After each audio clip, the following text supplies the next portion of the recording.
بسم الله الرحمن الرحیم. انتهائی قابل قدر والاحترام معزز سمعین، مو تاسو کې بعض داسې ملګري دي چې هغوی سترګو نه مختلفو طریقو سره شکایت کوي، د سترګو نظیر کموالي شکایت هم کوي.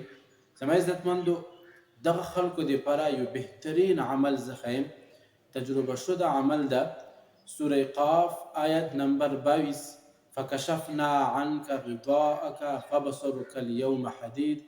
دغه آیت دغه کس هر منځنه بعد 7 مرتبه یعنی وپیرې دغه آیت دی او په ګوتو باندې د چوفکۍ دا ګوتې په سترګو باندې لګوي، نو انشاءالله دغه عمل په برکت سره د انسان سترګو کې به یعنی سترګو نظیر کې به څه قسمه کمای نه راځي او کوم نقصان دغه سترګو نظیر کې راغلی ده، نو الله تعالی به دغه عمل په برکت سره هغه نظیر کمای هم پوره کړي، یعنی نظیر به هم هغه صحیح شي.